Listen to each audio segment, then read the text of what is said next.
Did you honestly think you could stand at my altar, look into my fiancé's eyes, and hand me a wedding gift that would erase 20 years of your hidden malice? Envy is a heavy burden to carry, especially when it disguises itself as a childhood friendship for decades. True strength does not come from destroying someone else's happiness. It comes from standing tall when the people you love try to tear you down. Before we get into this story, I want to check in on all of you. How are you doing today? Where are you watching this from? And how is the weather in your part of the world right now? Please let me know in the comments section below. My name is Maya Vance. This is the story of how I went from a humiliated bride standing in a fractured room to a woman who reclaimed her life, standing calmly in front of hundreds of guests while the person who tried to destroy me was completely exposed for her own lies. If you believe that the truth always comes to light and that true friendship cannot be faked, please take a second to like this video, subscribe to our channel, and share it with your friends. Your support helps us tell these deep human stories. But let me start from the beginning. I was 24 years old when my life seemed to align perfectly. Back then, I possessed an innocent hope and a deep faith in the people around me.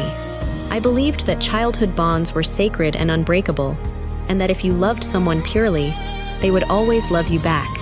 My biggest flaw was my complete inability to see malice in others. I always excused bad behavior as mere stress or insecurity, constantly shifting my own boundaries to keep the peace. I gave my trust entirely to my childhood best friend, Hannah. I never realized that she had spent our entire lives feeling second best to me in beauty, popularity, and family life, allowing an old teenage crush to spark a deep, bitter obsession. Weeks before the wedding, Hannah returned to my life and gave me a beautiful, vintage silver locket, claiming it was a symbol of our renewed bond. I wore it gladly, completely unaware that the jewelry contained a hidden digital audio transmitter that allowed her to monitor every private conversation I had with my fiancé. The audience watching this already knows the depth of her deception, but I remained completely blind, trusting her as my maid of honor while she compiled records to ruin me. The countdown was already running, with our wedding ceremony scheduled to begin in exactly 3 hours. The final devastation hit me when I picked up Hannah's personal tablet in the bridal suite to check the time and saw an active livestream link scheduled to broadcast to our entire corporate and social network. A broadcast designed to publicize a completely fabricated scandal and destroy my life on my wedding. Hannah and I lived next door to each other since we were 5 years old. Our houses looked identical from the outside, but the environments inside were completely different. My parents were affectionate and celebrated every small achievement I made, whether it was a passing grade or a simple drawing. Hannah's parents were rigid and demanding. They viewed life as a constant competition, and unfortunately for Hannah, they used me as the standard she had to meet. Every time I won a school award or got selected for a local youth program, her mother would ask her why she could not achieve the same results. I did not realize it at the time, but my very existence was a constant source of emotional pressure for her. I thought we were a team, but she was already viewing me as an adversary. We shared everything throughout high school and college. We had a formal pact that whoever got married first would have the other stand beside her as her maid of honor. When I met Eric during our senior year of university, Hannah was the first person I told. Eric was kind, steady, and smart.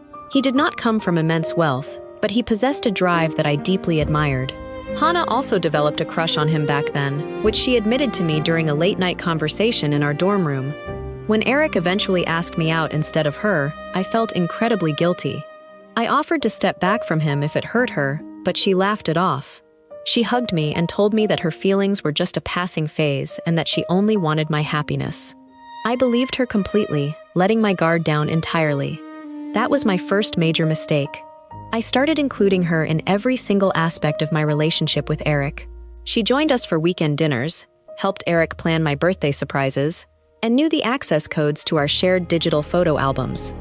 I thought I was being a supportive friend by keeping her included, but I was actually giving her complete access to my personal life. Around this time, subtle things began to go wrong in my professional career.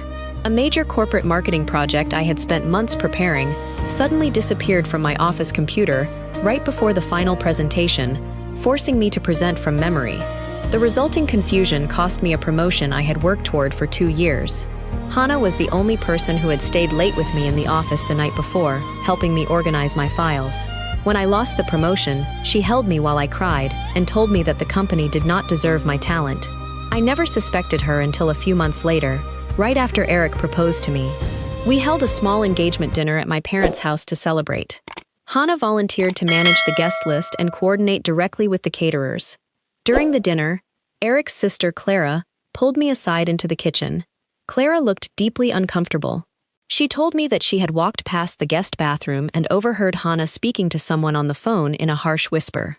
Hannah was telling the person on the line that my engagement was a pathetic joke and that she was going to ensure my wedding became a day everyone would remember for the wrong reasons. When Clara confronted her upon leaving the bathroom, Hannah claimed she was just venting about a stressful corporate project and that Clara had completely misunderstood the context. I chose to believe Hannah over Clara, assuming Eric's sister was simply being overprotective. I defended Hannah and told Clara that she was misjudging a lifelong bond. That evening, I sat with Hannah on the back porch, showing her my ring and telling her how much I relied on her support for the upcoming ceremony. The cold, blank look in her eyes when she congratulated me should have warned me, but I ignored my growing unease. I was completely blind to the fact that she had already started taking active steps to systematically dismantle my reputation from the inside out. The true point of no return happened 3 weeks before the wedding. My mother was suddenly hospitalized with a severe case of pneumonia, leaving her entirely unable to help me manage the final wedding logistics. I was completely overwhelmed, balancing my demanding corporate job, daily hospital visits, and urgent vendor meetings. Hannah stepped in and made a promise that completely relieved my stress. She told me to focus entirely on my mother's health and leave the wedding details to her. She offered to handle the final payments, coordinate with the venue managers, and manage the guest seating charts. I felt immense gratitude and handed her full administrative access to the joint savings account I shared with Eric, which contained $40,000. I gave her total control, trusting her completely with our financial future and our special day. I missed several glaring clues during those chaotic weeks. One evening, I arrived at Hannah's apartment unannounced to drop off some fabric samples. When she opened the door, I heard her mother shouting from the living room. Her mother was holding a copy of my wedding invitation and bitterly asking Hannah why she could not find a steady partner like Eric or achieve the personal stability my family possessed. Hannah stood there, taking the verbal abuse silently, her face entirely pale. When she noticed me, she quickly shut the door behind her and told me it was just a minor family disagreement. I felt deep sympathy for her, completely failing to realize that her mother's harsh words had intensified her jealousy completely. She was experiencing constant humiliation because of my milestones, and she decided that the only way to resolve her pain was to force me to experience that exact same humiliation on a public stage. Every action I took from that moment on created compounding problems. Hannah used her administrative access to cancel our original catering contract and secretly replace it with a fraudulent company owned by an associate of hers. She also altered the official venue layout, ensuring that Eric's traditional family members were seated directly in front of the main multimedia screen, where she planned to broadcast her fabricated material. I began receiving strange automated notifications about bank withdrawals, but whenever I questioned Hannah, she assured me that these were standard security deposits for the floral arrangements. I chose to believe her words rather than investigating the accounts myself, unknowingly allowing her to control my entire life. My determination to pull off the perfect wedding for my recovering mother blinded me to the absolute destruction my childhood friend was preparing to unleash. 2 weeks before the big day, Eric confronted me about our joint savings account. He noticed that $15,000 had been transferred to an unverified corporate account instead of the venue logistics team. When I asked Hannah about it, she broke down in tears, claiming she had to place an immediate rush deposit to secure our floral arrangements because the original vendor threatened to pull out. She looked so genuinely stressed that I ended up comforting her, and I told Eric to stop questioning her integrity. This created the first real argument between Eric and me. He felt I was prioritizing my childhood friend over our financial security, while I felt he was being unnecessarily suspicious.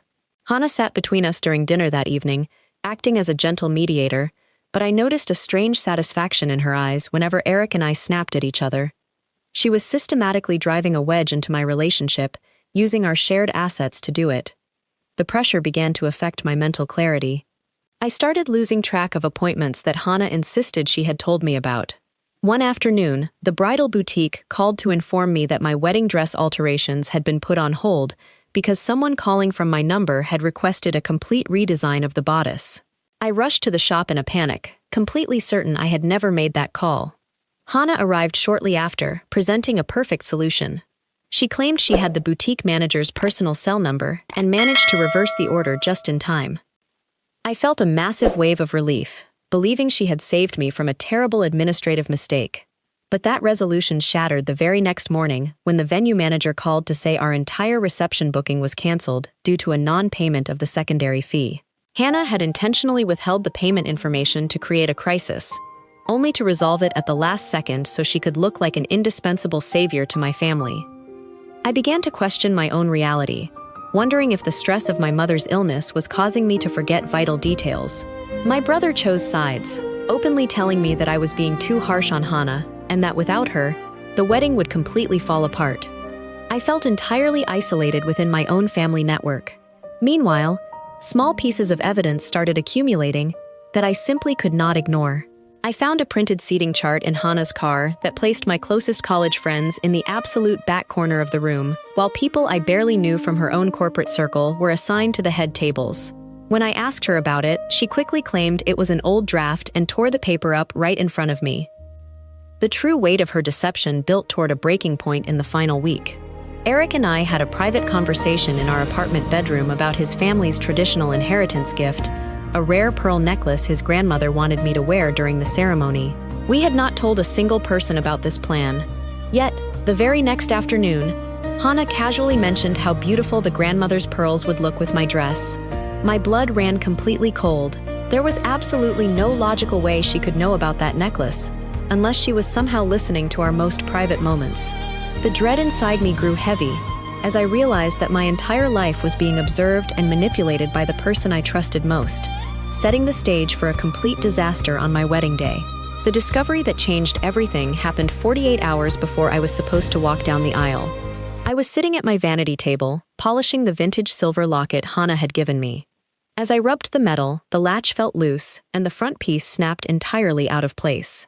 A tiny green electronic circuit board and a microscopic microphone fell out onto the wooden surface. I stared at the device, realizing it was a high-grade digital audio transmitter. Hannah had not given me a sentimental gift. She had placed a listening device directly around my neck to record every single word I spoke in the privacy of my own home. I immediately plugged the micro storage card into my laptop to see what she had gathered. There were dozens of audio files, but one specific folder was labeled with the current date. I opened it and heard Hannah's voice speaking to a digital media editor. She was instructing the editor to take old video clips from our university days and splice them together with modern audio recordings. She wanted to create a fabricated video that made it appear as though I was actively cheating on Eric and admitting that I was only marrying him to secure a comfortable lifestyle. Hannah told the editor that the video needed to be fully compatible with the venue's multimedia system because she intended to play it right after our first dance, ensuring our entire social circle witnessed my absolute ruin. The depth of her hatred stunned me. I grabbed my laptop and drove directly to Eric's apartment, desperate to show him the evidence and stop the nightmare. When I burst through the door and explained what I found, Eric looked at me with an expression of profound exhaustion. Before I could press play on the file, Hannah walked out of his kitchen holding a tray of tea. She had already arrived at his place an hour before me. Hannah immediately burst into tears, falling to her knees and claiming that I had broken into her apartment, stolen her personal work materials, and planted the spying equipment myself to frame her. She pulled out her phone and showed Eric a series of fabricated text messages sent from my number to her over the past week. The messages were filled with cruel insults, threats to ruin her career, and statements showing complete mental instability. Hannah had used her access to my digital accounts to manufacture an entire history of harassment. Eric looked from the phone to me, his eyes filled with deep disappointment. He refused to look at the laptop files I was holding. He told me that my constant jealousy of Hannah and my erratic behavior over the wedding planning had reached a point he could no longer tolerate. He stated that my mother's illness had clearly caused me to lose my grip on reality, and that he could not marry a woman who systematically tried to destroy her oldest friend out of pure paranoia. He packed a small suitcase, announced that he was calling off the rehearsal dinner, and walked out of the apartment with Hannah to stay at a hotel. I attempted to call my father and my brother for support, but Hannah had already contacted them too. She had sent them copies of the joint bank account statements, modified to show that I had personally withdrawn the $15,000 to spend on an unverified private expense. My family refused to listen to my explanations, telling me that I needed to apologize to Hannah and seek immediate help. Within a matter of 2 hours, my fiancé had abandoned me, my family had turned their backs on me, and my entire support system was completely gone. I was left entirely alone in my dark apartment, facing the absolute devastation of knowing that my childhood friend had successfully engineered my complete isolation right before my wedding day. I spent the next 24 hours in complete isolation, staring at the empty walls of my apartment. The silence in the room felt heavy, and the reality of my situation seemed entirely hopeless. I had no job, my bank accounts were empty, and the people I loved believed I was unstable. I began to wonder if it was easier to simply pack my clothes, leave the city entirely, and let Hannah have the life she had systematically stolen from me. The turning point came on Friday evening when a sharp knock sounded at my door. I opened it and found Eric's sister, Clara, standing on the porch. She did not look at me with the suspicion or anger that my brother and Eric had shown. Instead, she stepped inside, closed the door, and handed me a warm cup of coffee. Clara looked directly into my eyes and told me that she knew I was innocent. She reminded me of my own strength, telling me that the woman who had built a successful corporate career from nothing did not suddenly become a malicious criminal weeks before her wedding. Her belief in my integrity was the first pocket of hope I had felt in days, and it made me realize that my worth was not defined by Hannah's lies. Clara had not just come to comfort me, she had been actively working to uncover the truth. Because she never trusted Hannah, Clara had hired a private digital forensic investigator to trace the origins of the harassing text messages and the fraudulent bank transfers. She handed me a printed folder containing a comprehensive digital report. The investigator had successfully traced the IP address used to send the fabricated messages and authorized the $15,000 transfer. The location data did not point to my device at all. Every single action had been executed from a laptop registered to Hannah's personal corporate network, using a virtual private network that had failed to fully mask her specific hardware signature. Furthermore, Clara had tracked down the digital media editor Hannah had hired to create the spliced video. The editor had grown extremely uncomfortable when he realized the video was being used to ruin a real person's life rather than acting as a harmless wedding prank as Hannah had claimed. The folder contained a signed statement from the editor, along with a flash drive containing the original, unedited audio files that Hannah had recorded through the locket, proving that Eric and I had been completely faithful and that Hannah had manipulated the recordings out of context. An impossible choice stood directly in front of me. The wedding ceremony was scheduled to take place at the Grand Municipal Hall in exactly 14 hours. Clara told me that we could take this evidence to the police immediately to launch a formal fraud investigation, but the legal process would take weeks to resolve. By then, the wedding date would pass. Hannah would likely convince Eric to marry her in a private ceremony to avoid a public scandal, and my family would permanently remember me as a broken woman who ruined her own life. The alternative option was terrifying. I could choose to remain a victim, accept the narrative Hannah had created, and hide away in shame while she took my place at the altar. Or, I could choose to walk directly into that wedding venue tomorrow afternoon, completely uninvited, stand in front of hundreds of corporate and family guests, and publicly expose the entire deception. Going to the venue meant risking absolute public humiliation if the multimedia system failed to play my files, and it meant confronting the people who had abandoned me when I was at my lowest point. I looked at the digital report in my hands, felt the rising determination in my chest, and decided that I would not remain a victim. I chose to face the fire, stand in my truth, and rewrite the narrative on my own terms.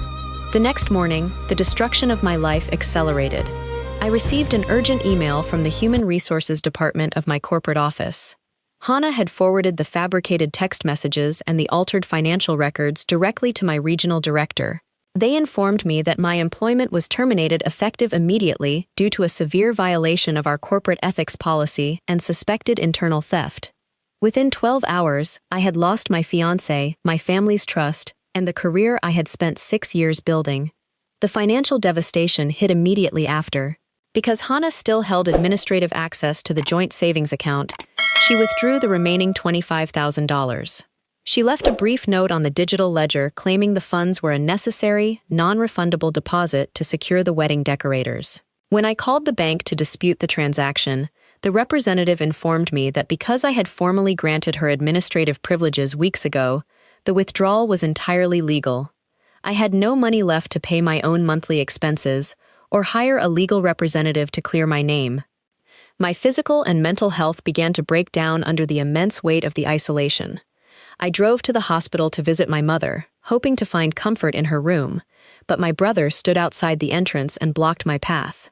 He told me that my actions had caused my mother's blood pressure to spike dangerously and that my presence would only worsen her medical condition.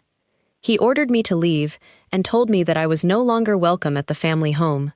I stood in the hospital corridor, listening to the distant hum of medical equipment, feeling a deep sense of rejection from the people who were supposed to love me unconditionally. Desperate for any resolution, I drove to the hotel where Eric was staying to try to speak to him without Hannah present. As I walked into the lobby, I saw them together near the coffee station. Hannah was holding Eric's arm, leaning into him while he spoke to the hotel front desk. She had completely stepped into my place, playing the role of the comforting companion while he processed the apparent breakdown of his relationship. When Eric walked away to answer a phone call, Hannah turned around and noticed me standing near the entrance doors. She did not look startled or guilty. She walked over to me, her expression completely detached and triumphant. I asked her why she was doing this to me after 20 years of shared life. Hannah looked at me with cold eyes and told me that I had always taken everything for granted. She said that I always received the best opportunities, the most praise from our neighbors, and the undivided affection of everyone around us, while she was left to pick up the scraps. She justified her cruelty by stating that she was simply taking back the position she deserved. She told me that she had already arranged to walk down the aisle in my place if Eric decided to go through with a ceremony to save his family's reputation, and that my presence was no longer required anywhere. She turned her back on me and walked away to join Eric, leaving me standing alone in the public lobby. I returned to my empty apartment, sat down on the bare floor, and buried my face in my hands. The walls felt oppressive, and the complete silence around me highlighted my absolute isolation. I had no job, no money, no fiancé, and no family left. Every option I considered led to a legal or personal dead end. The person I had protected since childhood had systematically stripped away my entire existence, leaving me in a state of absolute despair and moral anguish. The Grand Municipal Hall was filled with hundreds of guests when I arrived the next afternoon. I did not hide or wear a disguise. I walked through the main doors wearing a simple, elegant white suit, carrying the digital forensic folder tightly in my hand. I moved with absolute certainty, my posture straight and my head held high. The exhausting days of isolation had not weakened me. They had stripped away my naivety and left me with an unbreakable resolve. As I walked into the main ceremonial hall, the music stopped completely. Guests turned in their seats, whispering in confusion as they recognized me. At the front of the altar, Eric stood looking pale and anxious, dressed in his wedding tuxedo. Standing right beside him, wearing a white gown, was Hannah. She had successfully convinced everyone that she was stepping in to save his family from public embarrassment. When she saw me walking down the center aisle, the triumphant smile froze on her face. Her hands began to tremble against her bouquet, and her eyes widened in absolute shock. She had assumed I was completely broken and too ashamed to ever show my face again. My brother stepped into the aisle to block my path, his face filled with anger.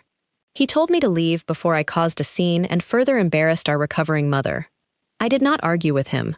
I simply handed him the top page of the digital forensic report, which detailed the exact IP addresses and hardware signatures Hannah used to transfer the funds and frame me. He glanced down at the official document, and I watched the anger drain from his face, replaced by total bewilderment. He stepped aside, completely stunned by the data. I walked directly to the front multimedia desk where the technical coordinator managed the large display screens. Clara was already standing there, having used her family access to ensure the system was ready. I handed the coordinator the flash drive containing the forensic files and the signed statement from the digital media editor. Before Hannah's security guards could react, Clara pressed the master control switch, overriding the scheduled wedding slideshow. The massive display screens at the front of the hall illuminated instantly. Instead of childhood photographs, the screens displayed the comprehensive forensic analysis, explicitly proving that every single harassing text message and fraudulent bank transfer originated directly from Hannah's personal corporate network. Right after the documents appeared, the audio system broadcasted the unedited recordings captured by the locket Hannah gave me. The entire room listened to Hannah's actual voice, instructing the media editor to splice the clips together to manufacture a fake scandal. The truth bomb was absolute and undeniable. The guests began whispering loudly, their glares turning instantly toward Hannah. Her own mother, who sat in the front row and had constantly pressured her to match my success, buried her face in her hands in deep shame. Hannah attempted to shout that the evidence was a fake fabrication, but her voice cracked under the weight of her own exposure. She stood before her corporate peers, her family, and our entire social circle, completely humiliated by the revelation of her own malice and obsession. Eric stared at the screens, then turned to look at Hannah with an expression of profound disgust. He slipped his ring off his finger and stepped far away from her, realizing how completely he had been manipulated into abandoning the woman he loved. He tried to move toward me to apologize, but I stood my ground, maintaining my distance. My triumph in that moment was not about winning him back or saving a wedding. It was the cathartic release of proving my absolute innocence and watching the system of deception completely collapse under the weight of the truth. Justice was served publicly, and my worth as a woman of integrity was fully restored before everyone who had doubted me. The fallout from that afternoon reverberated through our entire social and professional circle for months. The grand wedding ceremony was permanently halted, but the true unmasking of Hannah's web of lies had only just begun. The evidence Clara and I presented was so undeniable that the regional director of my corporate office issued a public apology to me the following Monday, reinstating my position with a significant promotion to senior marketing director and launching a full legal investigation into Hannah for corporate espionage and character defamation. Hannah's life collapsed with dizzying speed. The corporate network she had worked so desperately to impress completely abandoned her. She was terminated from her firm, blacklisted from the industry, and faced severe civil lawsuits for the theft of my joint savings. The most devastating blow for her, however, came from within her own home. The mother who had constantly pushed her to compete against me refused to look her in the eye, unable to handle the immense public shame Hannah had brought upon their family name. Hannah eventually left the city entirely, moving away in absolute isolation, forced to live with the reality that her 20-year obsession with making me feel second best had only succeeded in destroying her own future. The restoration of my own family was a deeply emotional journey. When the truth came to light, my brother and father wept openly, deeply ashamed that they had allowed Hannah's calculated manipulation to turn them against me during my most vulnerable moment. I chose to forgive them completely. I realized that keeping anger in my heart toward my family would only prolong the trauma Hannah had caused. With the crushing emotional weight finally lifted, my mother's health improved rapidly, and she returned home from the hospital fully recovered, her warm smile finally returning to our household. Eric spent weeks trying to repair the bond we had lost. He sent letters, left messages, and begged for a chance to rebuild our relationship, realizing how easily his own doubts had been weaponized against us. But as I sat in the quiet of my new apartment, looking at the empty space where my wedding dress used to hang, I came to a profound realization. The man was not the ultimate prize of this journey. The true victory wasn't about reclaiming a relationship that had fractured under pressure. It was about reclaiming myself. I spoke with Eric one last time, offering him genuine forgiveness for his lack of faith, but I chose to walk away from the relationship permanently. I needed a fresh start built on absolute certainty, not the lingering shadows of a painful past. True strength is not found in executing the perfect revenge or watching your enemies suffer. True strength is found in the quiet dignity of forgiveness, letting go of the venom, and choosing to move forward into a brighter future on your own terms. Looking back at the wreckage of that wedding day, I no longer feel an ounce of hatred for Hannah. Carrying animosity is like drinking poison and expecting the other person to fall ill. It only consumes the person holding on to it.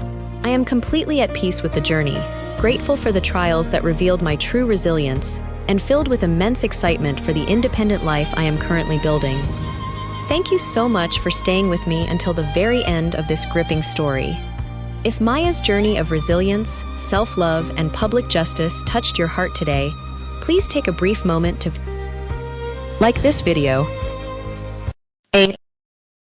subscribe to the channel, and share it with someone who needs to remember their own worth. What did you think about Maya's decision to walk away from Eric and choose herself in the end? And would you have had the courage to confront Hannah at the altar like she did? Please leave your honest thoughts and perspectives in the comments section below. I absolutely love reading your insights and interacting with our community. Stay tuned for our very next video, which will bring you another deeply intense and emotionally powerful cinematic experience. Have a beautiful, blessed day, and I will see you in the next story.